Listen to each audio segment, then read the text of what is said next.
Muy pero muy buenas noches, mis queridos hermanos, buenos días para otros, buenas tardes para otros, depende a qué hora usted nos esté viendo. Nosotros estamos transmitiendo desde la ciudad de Panamá, son las 7 en punto de la noche y estamos agradeciendo su compañía. Es tiempo de orar por los enfermos. Oremos.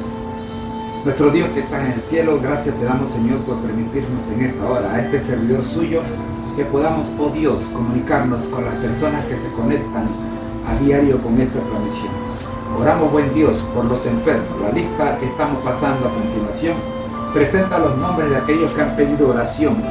Y oramos, buen Dios, también por los privados de libertad. Oramos, Señor, por los que están con las ovejas perdidas, que un día estuvieron con nosotros adorando, pero ahora no están. Oramos también por las monedas perdidas, que aunque siguen adorando con nosotros, están desconectados. Oramos, buen Dios, también por la situación en Ucrania. Hemos visto grandes testimonios de los hermanos que están trabajando en medio de la guerra. Oramos, buen Dios, también por los ministerios cibernéticos, los ministerios que se mueven en las redes sociales. Oramos, buen Dios, sabiendo de que usted no les abandonará, porque usted prometió estar con todo lo que cumplan su misión hasta el fin del mundo. Oramos en el nombre de Cristo. Amén. El día de ayer estuvimos viendo la lección número 10, que presentaba la última parte de Elena G. de White en sus primeros inicios como milerita.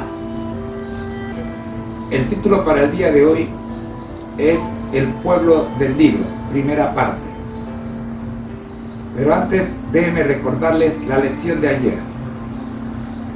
La lección de ayer fue la siguiente. El gozo llenaba sus corazones.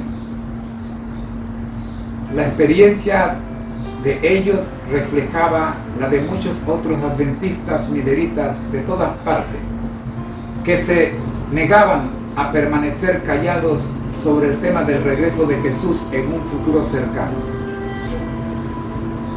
Pero Elena y la mayoría de los demás mileritas no se preocupaban demasiado por su expulsión de las diferentes confesiones religiosas. Después de todo, Jesús aparecería en pocos meses más, y entonces todos sus problemas terminarían. Con esa esperanza en mente, los creyentes mileritas continuaron reuniéndose con el propósito de animarse a medida que se acercaba el tiempo predicho. El versículo de 1 Tesalonicenses 4, 16 al 18 terminaba recomendando que se animaran los unos a los otros, y eso es lo que hacían. El gozo llenaba sus corazones. Según diría Elena más adelante, el periodo que se extendió de 1843 a 1844, dijo ella, fue el año más feliz de mi vida. Nota biográfica número 66.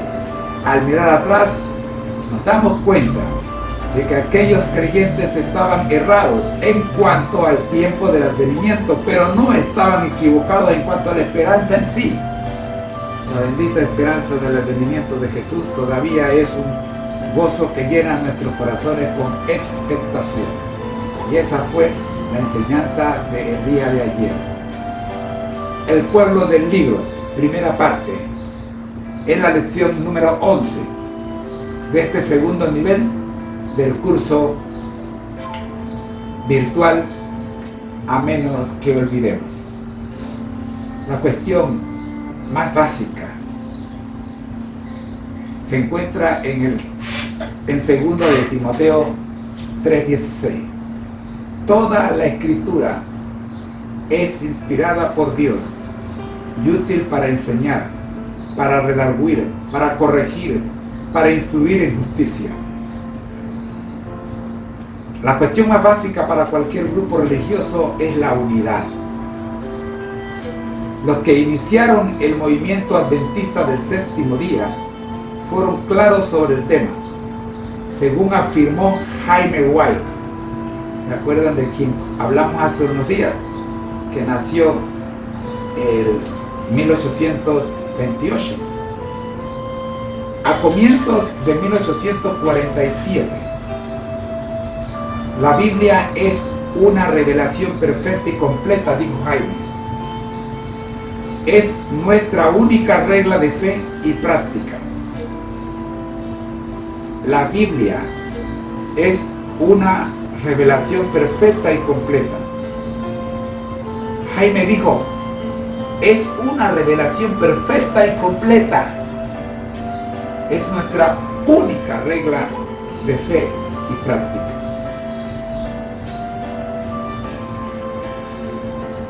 Los sabatarios, como se les llamó a los adventistas mileristas, como veremos en los días siguientes, desarrollaron sus creencias doctrinales distintivas sobre la base del estudio de la Biblia. Ese hecho no siempre fue obvio para sus detractores. Miles Graham, por ejemplo, argumentó en 1874 en su libro World Crisis o La Crisis Mundial, una revista adventista importante en los primeros días, que los adventistas del séptimo día afirman que el santuario será purificado al final de 1300 o 2300 días mencionados en Daniel 8:13 y 14, que está en el cielo y que la purificación comenzó en otoño de 1844.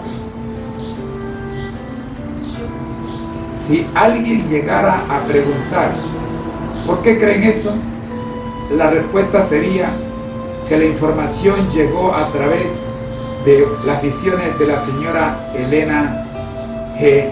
de White.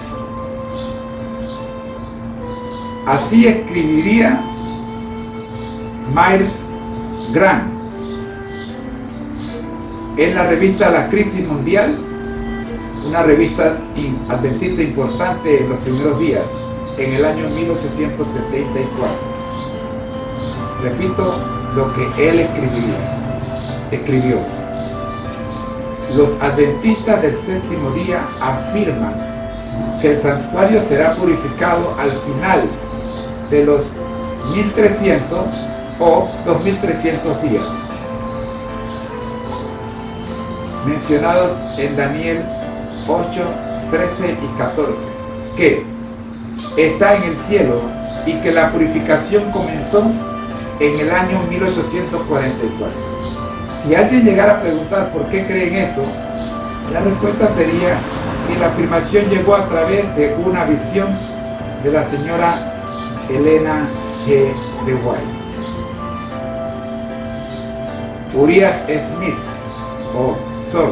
Urias Smith, editor de la Review and Herald, una revista adventista, respondió vigorosamente a esa acusación.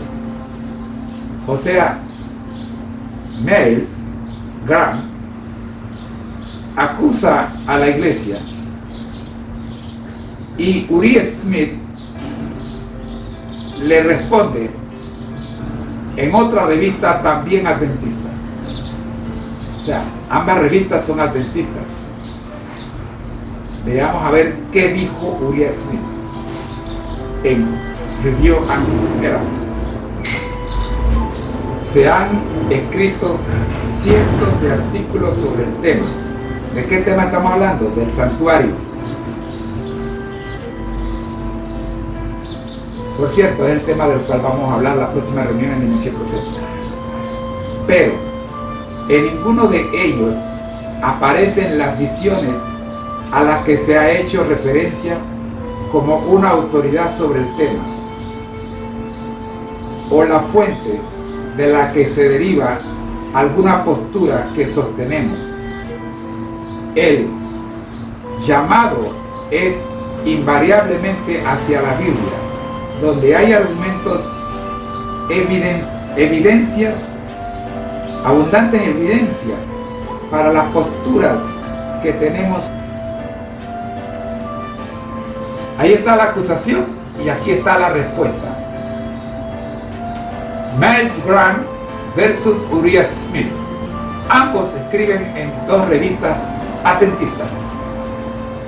Deberíamos señalar que Smith hizo una declaración que cualquier persona dispuesta a revisar la literatura adventista puede verificar o refutar. Paul Gordon ha hecho esto sobre el tema del santuario en The Sanctuary 1844 and the Pioneers. El santuario 1844 y los pioneros en 1983, o sea 100 años después. Para ser exacto, 110 años después. Sus hallazgos apoyan las declaraciones de Uriah Smith, no así las de Miles Graham. El hecho es que, mientras que muchos adventistas posteriores han tendido a apoyarse en la autoridad de Elena G. de White o en la tradición adventista, los pioneros adventistas eran el pueblo del libro. Los adventistas actuales de todas las convicciones deben notar este hecho al tratar de descubrir la auténtica historia adventista. La buena noticia, y es la lección de hoy, es que Dios ha dado en su libro las palabras de vida. Podemos regocijarnos hoy con el salmista, quien declaró: en mi corazón he guardado tus dichos para no pecar contra ti. Salmo 119, versículo 11. En resumen, los primeros adventistas del séptimo día rechazaron la tradición, la autoridad de la iglesia y hasta los dones del Espíritu como autoridad final en su formación doctrinal. Con eso en mente, es importante preguntarnos dónde estamos como adventistas hoy, tanto en forma individual como colectiva, en cuanto al tema de la autoridad. En muchos casos, pareciera que somos débiles en la Biblia. Hoy es el mejor día posible para revertir ese problema. Ahora mismo, mientras oras, deseo que te reconsagres al estudio serio y diario de la Biblia. ¿Por qué no empezar con los evangelios, las cartas de Pablo o los salmos? Sin embargo, lo importante no es dónde comiences a estudiar, sino que en el espíritu de los pioneros adventistas dediques al menos media hora de estudio de la Biblia cada día. Sé que esto interferirá con tu tiempo para mirar televisión, pero eso es bueno. Así, mis queridos hermanos, llegamos al final de la lección del día de hoy, lección número 12 del segundo nivel de este curso, a menos que olvidemos. Recordemos, no tenemos nada que temer del futuro a menos que olvidemos la manera en que el Señor nos ha conducido y lo que nos ha enseñado de nuestra historia pasada. Oremos. Gracias, Padre Santo, por la lección del día de hoy. Oramos, Señor, conscientes de que tenemos que confirmar en su palabra todo lo que leamos, venga de quien venga. Oramos en el nombre de Jesús. Amén. Eso ha sido todo por hoy. El Señor les bendiga. Nos vemos con la ayuda de Dios el día de mañana con la lección número 13. Muy pero muy buenas noches. El Señor les bendiga. A esta hora estamos y ahora veremos la lección número 13. La centralidad de la puerta cerrada. Estamos en el segundo nivel del seminario virtual, a menos que olvidemos. Este es el libro. Recuerde que si usted desea este libro se lo estamos regalando. Solo escríbanos y con gusto le mandaremos una copia. La centralidad de la puerta cerrada. Mateo 25, 10 al 12. Pero mientras ellas iban a comprar, vino el esposo y las que estaban preparadas entraron con él a la boda y se cerró la puerta. Después vinieron también las otras vírgenes diciendo: Señor, Señor, ábrenos. Mas él respondiendo dijo: de cierto os digo que no os conozco. Algunos símbolos bíblicos adquieren más de un significado a través del tiempo. Así fue con el de la puerta cerrada en el adventismo postmilerita durante la última parte de la década de 1840. Anteriormente vimos que ya en 1836 Miller había considerado la puerta cerrada de Mateo 25:10 como el fin del tiempo de prueba para la humanidad. Es decir, antes de que Cristo venga, todo ser humano habrá tomado una decisión a favor o en contra de él. Desde que Miller asoció la segunda venida con la fecha de octubre de 1844, sostuvo que el tiempo de prueba concluiría antes de esa fecha. Continuó sosteniendo esa opinión después del Chaco de octubre. El 18 de noviembre de 1844, por ejemplo, Miller escribió: hemos terminado nuestra obra de advertir a los pecadores. Dios, en su providencia, ha cerrado la puerta. Solo podemos estimularlos mutuamente a ser pacientes. Pero ese no era el único punto de vista sobre los acontecimientos confusos del otoño de 1844. J.V. Hines, ¿se acuerdan? Por ejemplo, ya el 5 de noviembre había concluido que no se había concluido ninguna profecía en octubre de 1844. Y si así fuese, la puerta del tiempo de prueba no se había cerrado. Por lo tanto, el pueblo de Dios todavía necesitaba dar el mensaje de salvación. Por más extraño que nos parezca esto hoy, fueron las diferentes interpretaciones de la puerta cerrada lo que separó las diversas corrientes del adventismo de 1845 y más adelante. Con el fin de comprender las controversias, es importante ser conscientes de que para comienzos de 1845 la frase "la puerta cerrada" había asumido dos significados. Número 1, el fin del tiempo de prueba. Y número 2, que la profecía se había cumplido en octubre de 1844.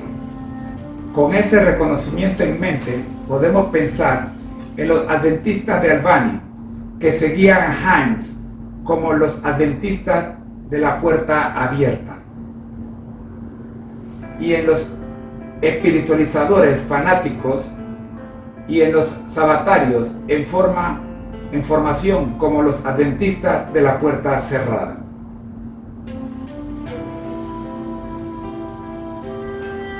Jaime White estaba tan empeñado en el hecho de que la profecía se había cumplido al final de 2300 días, que llegó a caracterizar a los sabatarios como el pueblo de la puerta cerrada del séptimo día. Podemos estar agradecidos de que el nombre no haya quedado. Mientras tanto, la tarea teológica de los sabatarios a fines de la década de 1840 fue separarse de sus primos fanáticos en el sector de la puerta cerrada del adventismo. Eso solo pudo ocurrir mediante un mayor estudio de la Biblia y mediante la conducción de Dios. Hasta aquí la lección número 13. La controversia no había sido por causa de la fecha, sino por lo que ocurriría al final del periodo del tiempo profético. En otras palabras, había habido un consenso general acerca de la interpretación de la figura simbólica relacionada con la fecha, pero un desacuerdo generalizado en cuanto a la interpretación de los otros dos símbolos proféticos de Daniel 8:14.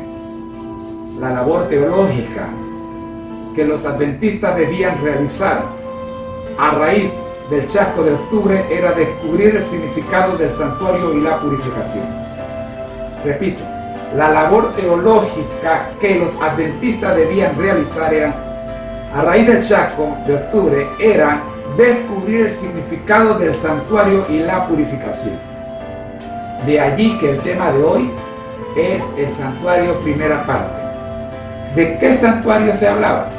Miller, como vimos antes, había interpretado que el santuario era la tierra, toda la tierra, y la purificación era la purificación de la tierra por fuego en la segunda venida. Su postura obviamente había fracasado. Deberíamos reconocer que algunos habían expresado dudas en cuanto a la interpretación de Miller antes del chasco de octubre.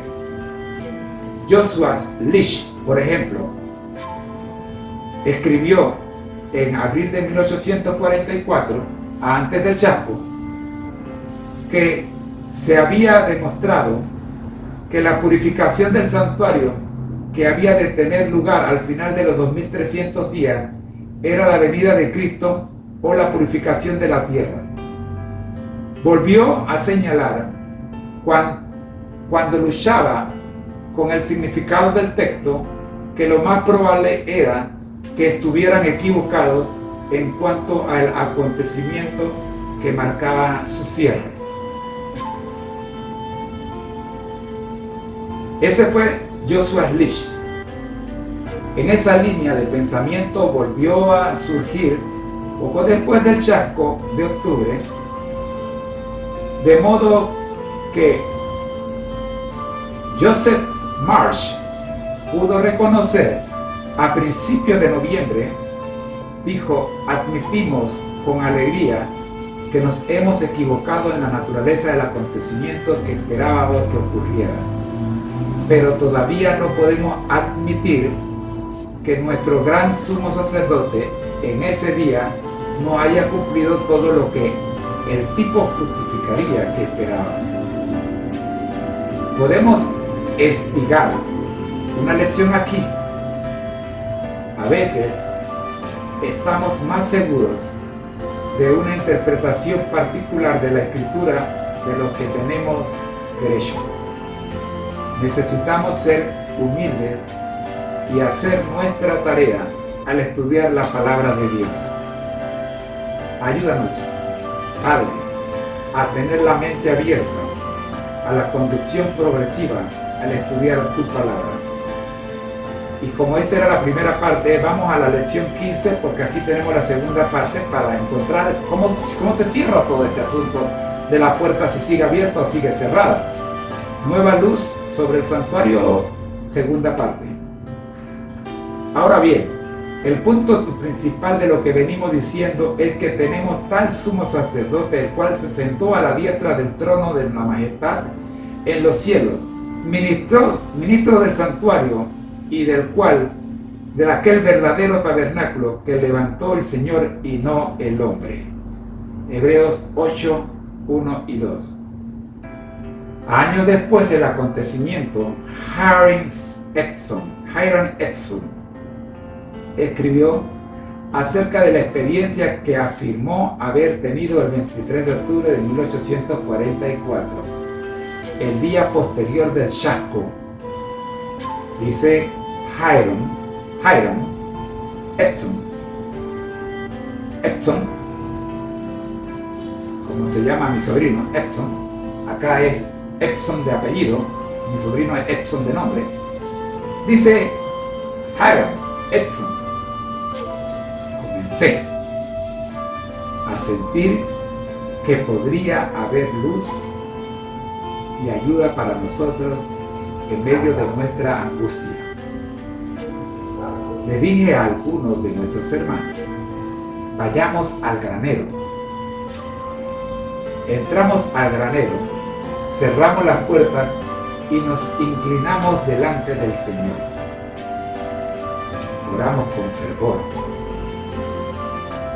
porque sentíamos nuestra necesidad.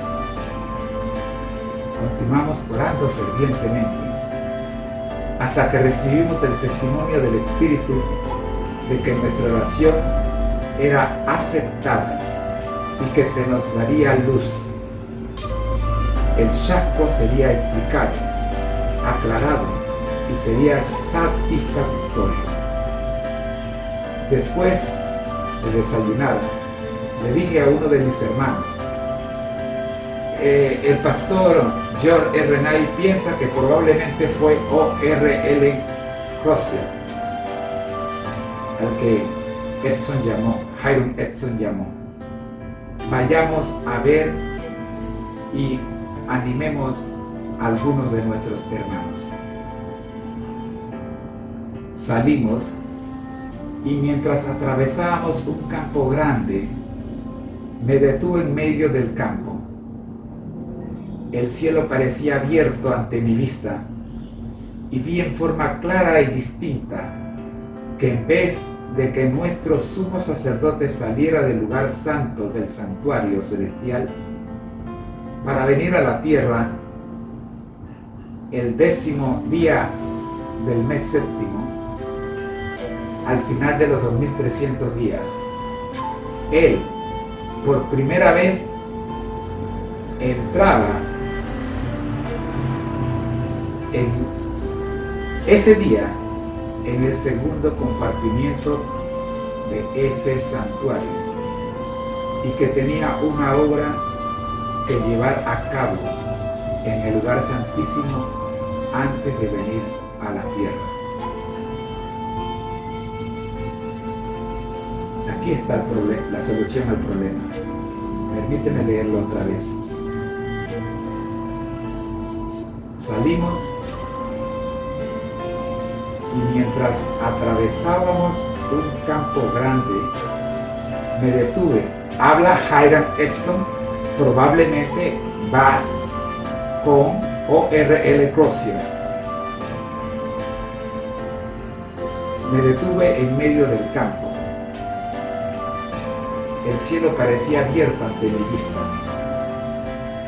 y vi en forma clara y distinta que en vez de que nuestro sumo sacerdote saliera del lugar santo del santuario celestial para venir a la tierra el 10º día del mes séptimo, al final de los 2300 días, él por primera vez entraba ese día en el segundo compartimiento de ese santuario, que tenía una obra que llevar a cabo en el lugar santísimo antes de venir a la tierra.